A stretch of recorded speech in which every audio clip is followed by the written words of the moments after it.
د روجي مقصد هغه څه شی دی؟ د روجي مقصد دا دی چې د انسان د نفس هغه زور مات شي، او دا ډېره اهمه خبره ده. کله چې د انسان د نفس زور او طاقت هغه مات شي او په د انسان باندې د نفس زورور نه وي، نو بیا به د زړه زورور وي، بیا به د په بدن باندې د قلب د زړه حکومت کوي، او په کوم بدن باندې چې د زړه حکومت رالو هغه بدن به کامیابي. ځکه چې د زړه تعلق او د زړه اطمینان او د زړه آرام دا د الله تعالی د محبت نه بغیر راضي نه. نو زړه به خامخا د الله تعالی محبت ته مجبوره کوي چې د نفس طاقت ورسره کمزورې وي، او که د نفس طاقت ورسره مضبوطي نو بیا به د نفس غالب کېږي او زړه به مغلوب وي. نو محبت خو به کوي، خو به مجازي وي، هغه عشق حقیقي وي. د دنیا په رنګونو باندې به دی عاشق کېږي، د دنیا به څومره هغه غیر الله والا خلق دی او د دنیا څومره لیلاګانې وغیره دي، په هغې باندې به دی عاشق کېږي. ځکه د نفس غالب دی، خواهشات دي. او چې نفس مغلوبي او د زړه حکومتي، بیا به صرف د الله تبارک وتعالی محبت په دې زړه کې راځي. او چې کله د الله محبت په زړه کې رالو، بیا به په خپله باندې تقوا او پرهیزګاري هغه حاصلېږي. ځکه تقوا او پرهیزګاري هغه درې درجې دي.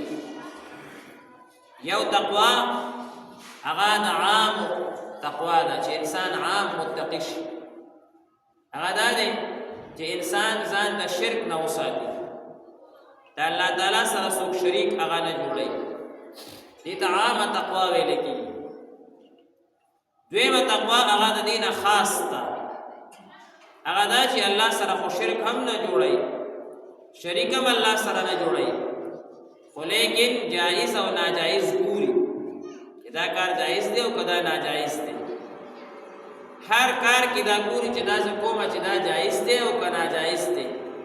هسې نه په ناجایزو کې اخته شم، هسې نه په حرامو کې اخته شم، هسې نه په مکروهو کې اخته شم، هسې نه د الله تعالی د یو حکم مخالفت کې اخته شم.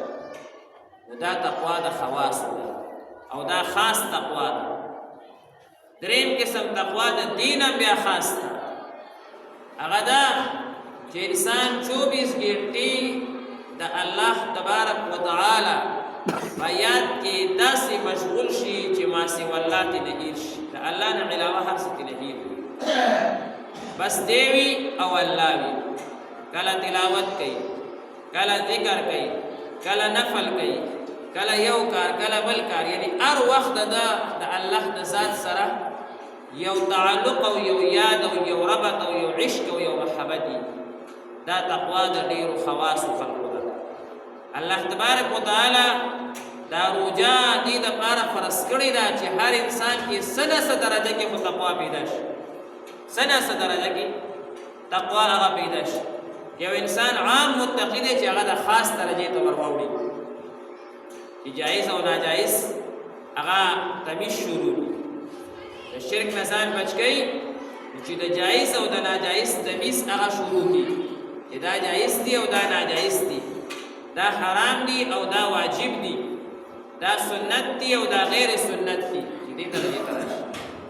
بیا که یو انسان په دې درجه کې دی، دی خاص متقي دی چې دی د دین هم یو قدم په مخکې باندې لاړ شي، چې هر وخت د الله تعالی په یاد کې مشغول شي، هر وخت د الله تعالی په ذکر او تلاوت او نوافل، چې یو وخت هم په ده باندې داسې نه راځي چې دی د الله د یاد نه غافله پاتې شي. دا روجه الله تبارک وتعالی دا هر چا دپاره باقاعده د تقوا یو ذریعه او یو تقوا یو سبب ګرځولی دی.